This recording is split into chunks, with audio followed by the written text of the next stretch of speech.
Ladies and gentlemen, welcome back to another video with Swaggelhaus. And in this video, we need to talk about DC keys. A lot of people out there really excited about the James Gunn universe, and people have been saying that DC keys are actually undervalued. So in this video, I wanted to see if that was actually the case using comicspriceguide.com. Let's take a look at 4 interesting DC keys across different ages and compare them to some Marvel comic book counterparts. Now, undervalued is a little bit subjective, a little bit speculative, but I think in comparing like for like comic books as best as we can come to some determination and actually answer the question, are some DC key comic books actually undervalued? But of course, before I get into the video, if you guys could like, comment, subscribe, I'd appreciate it. Helps support the channel, doing those things. But let us get into this video here today. Now, the first book I wanted to look at is this classic key right here, Batman number 181 from June of 1966, written by Gardner Fox, and it is the first appearance of the character Poison Ivy. A wonderful book, a great cover, and a character that a lot of people have been speculating is going to show up in the DC universe at some point in the future. But is this book actually undervalued? Well, we have to compare like for like. So I pulled out 2 other Marvel keys I think would be interesting to talk about in comparison to this one. Incidentally, 2 books that are also from the very same year, 1966. One of those books I wanted to talk about is this one right here, Amazing Spider-Man number 41, first appearance of the Rhino, a great villain, a rogue gallery for, Marvel's most popular superhero, which of course is Spider-Man, which I feel like is fairly comparable to, a rogue gallery for DC's most popular character, which is Batman right here. Now, the other book I also thought would be interesting to talk about is Fantastic Four number 49, also from 1966, and of course, this would be the first full appearance of the character known as Galactus. Now, we can kind of really get into the weeds, like which character is more popular, which one's bigger, which one is more well-known. Is Galactus a bigger villain than that of Poison Ivy? I mean, it's really, really hard to compare, but we're going to try to do our best and see if there's actually any differences in the values or anything glaring that tells us that Batman 181 is actually undervalued. And I think for the sake of the conversation, we should focus in on, some more attainable grades for this book. Obviously, we could talk about the 9.8 right here, but because there's so few on the census, I feel like we should focus in on the 8.0 copy, the 6.0 copy, and then also the 4.0. So let's start with the 8.0 copy of Batman 181. And what does Comics Price Guide tell us? Well, for Raw Comics, it says that this book is selling at the $1,250 range, and that the graded value for this book is actually a lot higher at the $4,100 range. Well, let's compare that to ASM number 41 and actually see what this 8.0 copy sells for. Well, the 8.0 here sells at the $1,190 range, so pretty similar to that of the Raw of 181, but the graded copy only sells at the $1,340 level, a lot less than that of Batman 181, but this is where we have to go over to the census and see if the numbers tell us something, a little bit more specifically about the difference. Well, total graded for Batman 181 is 3,419, 91 of which are actually at the 8.0 range, where if we look at the Rhino book, we see that the graded totals are actually 4,379, and the 8.0s have 210. So we have 1,000 copies more for ASM 41 and double the amount of 8.0s. It actually kind of puts into perspective why this book is so much more valuable here at the graded value at $4,100 compared to that of the $1,300 we see for Rhino. But, I think when we're talking about the Raw copies, where it's only $1,100 for the Raw here and only $1,200 for the Raw of 181, being that there's less on the census, and I think arguably you could sort of say that Poison Ivy is a cooler character than that of Rhino, I actually do think in this comparison, it feels like there's a little bit of meat on the bone for Batman 181, especially in the Raw form. Now let's compare the values to that of Fantastic Four number 49. We'll hop over here to the values, look at the 8.0 range, and see that this book in the Raw form sells at $2,100, and the graded value, similar at the $2,150 level. But let's take a look at that census here. We see that there's 5,883 total copies on the census, and actually 333 8.0s out there. So, there's 3 times as many FF49s that are actually graded compared to that of Batman 181. So this makes sense as to why the graded prices are inflated, because there's just not as many out there. But when we're talking about the Raw copies, it feels like this is where you really get an opportunity, and you could call this book kind of undervalued at that grade range. Now let's take a look here at the 6.0 and see if there's any differences here. Raw copies for the 6.0 sells at $590, graded copies at $1150. Let's hop over to Rhino and see what it says. $7 720 for the 6.0 copy here, and then 560 for the graded copy. So a little bit of a grading gap, in the opposite direction here. But let's kind of average that out to around the $600 price point, and then we can kind of average this out to around $600 for the raw, $1,150 for the graded. Now over at the Fantastic 449, $1,275 for the raw, $800 for the graded. Again, a little bit of a mixed bag right here, but if we average it out, we're talking about the $1,000 level, and that's fairly comparable, which again makes me realize that this book is selling for as much as a graded Galactus book, and there's twice as many copies that are out there. So if we're thinking that Poison Ivy is at least as popular as that of Galactus, which I'm not sure she is, but if we do think that, then this book is definitely undervalued in that comparison. Lastly, let's just do our due diligence and check out the 4.0 range. $445 for the raw, $540 for the graded copy right here. For ASM 41, we're talking $310 for the raw, $360 for the graded copy. So a little more expensive at the buy-in level for Poison Ivy. And then for Galactus here, $490 for the raw and $570. And so overall, comparing this key book to that of other 1966 villain books out there, I would say that in certain circumstances, yeah, this book does feel like it could be undervalued. All right, let's move forward to our next book here, one that comes a little bit later in the Silver Age. Of course, a book I'm talking about is Strange Adventures number 205 from 1967, first appearance of Deadman, drawn by Carmine Infantino. And one of the reasons I wanted to talk about this book is while Deadman has his fans, I think of him as more of a tier 2 character that maybe has some speculation behind him. And I wanted to compare him to that of tier 2 Marvel superheroes that also had speculation behind them, specifically that of Avengers number 57, first appearance of the Vision, and that of Thor 165, first full appearance of him, aka Adam Warlock. And of course, this book I think is the go-to Adam Warlock book. So I think this is the one that is best to talk about when doing this comparison. Again, I wanted to kind of look at a few value ranges here, the 9.0 range, the 7.0 range, and the 4.0 range. So let's start with the 9.0 range right here for this book. Raw values have this at $1,000 and $2,900 for that of the graded values. Let's take a look at Avengers 57 and see how that compares. In the 9.0 range, $730 for the raw and $1,150 for the graded value. So definitely lower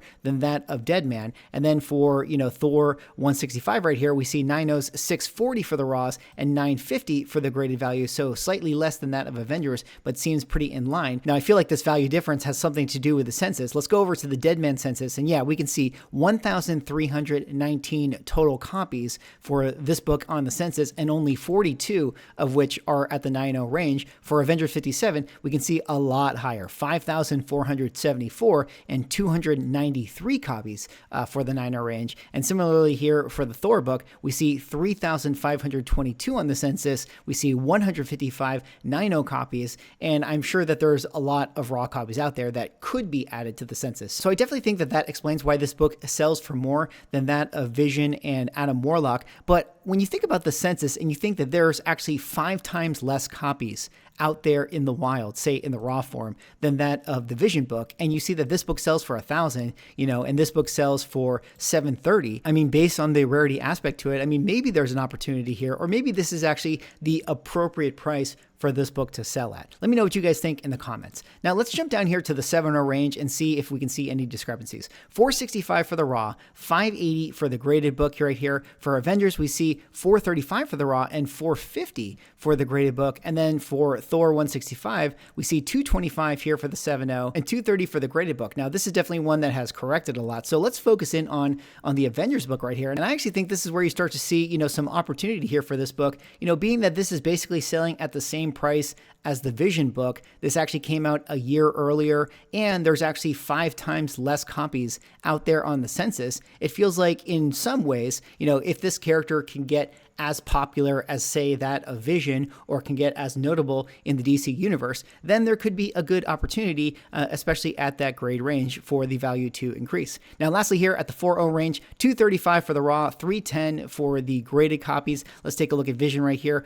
$180 for the raws, $230 for the graded, and then of course to round it out, we see $150 for the raw and $125 for the graded copies. So at that grade range, it does sort of feel like it is in proportion. I mean, this book does sell for more, but there's less copies out there, so kind kind of makes sense as to why that is the case. So is this book undervalued compared to those other ones? Well, my estimation would say that it is inconclusive to maybe in certain situations. All right, let's jump forward to the Bronze Age here and talk about this book from 1976. Of course, I'm talking about All-Star Comics number 58, which is the first appearance of Power Girl, written by Gary Conroy.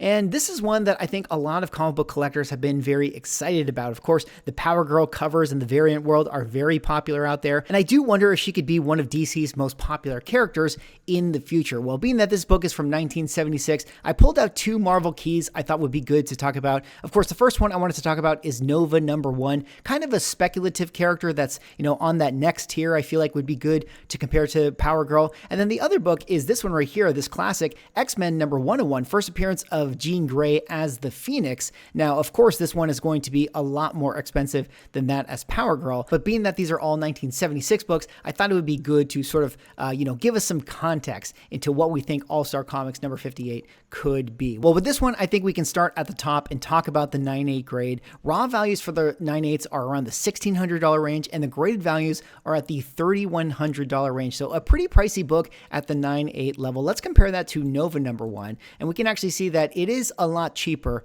for this book. $255 for the raw values and $1,050 for the graded values. And then X-Men 101, when we're talking about, kind of the high grade level, we're talking $3,300 for the raw value and $6,300 for the graded value of this book at the 9.8 level. I mean, of course, $6,300 makes a lot of sense. I mean, we're talking X-Men, we're talking Chris Claremont, we're talking, maybe one of the most, celebrated covers within the Chris Claremont run. But, when we jump into the census and we look at this book right here, we can actually see that there's only 2,685 copies on the census for Power Girl, 108 which are on the 9.8 level. For Nova, the census goes crazy and jumps all the way up to 8,353 with 582 at the 9.8 level. And then X-Men 101, the census is actually 7,143 and 199 at the 9.8 level. So when we're looking at that Power Girl census and we're seeing that the census has 5 times less copies out there, it starts to make you wonder, like, not to say that this book is ever going to go to the $6,000 range or be as popular as that of X-Men 101, but if Power Girl can start to be, pretty popular out there, it does feel like there is a little bit of room on that graded value, to increase over time. Of course, this comes with a little bit of a caveat. I'm sure there are many more copies out there that could find their way onto the census. So, when you start to get to the Bronze Age and then the Copper Age, the census isn't as reliable if they're books that are more speculative, because we think that these books are probably going to hit the market soon. Perhaps there's a little bit of room on this book, but it also could be a little bit risky if we feel like this book goes the way of Nova, which, as you guys saw, has definitely come back down to earth. Now let's go down the grade line and just quickly check out the 9.4 here. $295 for the raw, $570 for the graded values. Nova definitely drops off, where we have $140 for the raws and $175 for the graded values. And then X-Men 101, we see that it's $760 for the raws and $1130 for the graded values. So, the numbers come back in line for the most part. When you start to think, okay, $570 compared to $1100, I mean, should this book be as valuable as X-Men 101? Kind of hard to say. Do we think that it's undervalued? Kind of hard to say as well. But let me know what you guys think about this one in the comments. All right, and now the last book I wanted to talk about is one that I'm sure you guys are very familiar with. Of course, we're talking about The Omega Men #3 from 1983, written by Roger Slipher. Of course, this is the first appearance of the character known as Lobo, likely to be played by Jason Momoa, and a lot of people are very excited about this one. Well, I pulled out a couple other books that are from this same year, 1983. Of course, we have Thor 337, first appearance of Beta Ray Bill, and also X Factor #6, first full appearance of Apocalypse. This book is a little bit later, from 1986, but I feel like it's close enough to where we can talk about it. And then, of course, a lot of people compare Lobo to Deadpool, New Mutants 98, first appearance of Deadpool. Well, I don't necessarily think that this is the best compared book because it came out in 1991. I do think that we can kind of talk about it as maybe a high ceiling for that of Omega Men #3. But let's dig into this book and check out the values here. Of course, at the 9.8 range, we have raw copies going for $195, while while graded copies are going for $325. Well, comparing that to what I think is the closest book in Thor 337, first appearance of Beta Ray Bill, that, is kind of a character I would almost have put on Lobo's level. We see that this book at the 9.8 range sells for $183, and then the graded value is at $480. So actually here, in this particular case, the Beta Ray Bill book does sell for more than that of the Omega Men book, and you have to sort of think that maybe Lobo is going to be a bigger character than that of Beta Ray Bill in the future. Now, if we go over to the census, we can see 9,544 universal copies for the Lobo book, 3,155 at the 9.8 level. For Thor 337, we see that there's actually 9,751 on the census and 1,488 at the 9.8 level. Now, let's compare this book to X Factor number 6, first appearance of Apocalypse. Here we see at the 9.8 level, 125 for the raw book and 425 for the graded value. So again, another book that actually is a little more expensive at the 9.8 level. We also see that this has 7,685 universal copies, 1,245 at the 9.8 range. So it does seem like for whatever reason, this book is getting a lot more 9.8s than that of its comparables, which is maybe why the graded value is a little bit lower. But you sort of have to think that maybe there's a potential that this character becomes more of a household name to where the demand is actually out there for this book. Now, of course, a lot of people talk about, Lobo being compared to that of Deadpool. We all know the values for this one. Raw copies around the $600 price point, 9.8 selling for $1,350. Could Omega Men number 3 ever get to that point? Should it be at that point? Probably not. I think that the Deadpool book is one that a lot of people still think might be kind of inflated at this level. So do we think the first appearance of Lobo is actually undervalued? Well, in this instance, I would say that it is very speculative to say that it is. I mean, on the one hand, it does sell for less than that of the Marvel comic book counterparts. It has a similar census to those books, so you would think that it would sell for more, but for whatever reason, this book has a very high 9.8 rate, so that's kind of holding this book back. So is this one undervalued? Well, it really just depends on how this character is going to be executed on screen and if the DC universe can take over pop culture. Well, that's all for this video. That was me taking a look at some of those DC keys, and I gotta say, I do feel like in certain instances, there is a lot of opportunity, and there probably are some DC books that are actually undervalued compared to the Marvel comic book counterparts out there in the market. I want to say thank you to comicspriceguide.com for sponsoring this video today. Let me know what you guys think in the comments. Do you think that DC keys are undervalued? And give me your selections and your choices so that we can look at them in the future. Thanks so much for watching. Like, comment, subscribe. See you on the next one.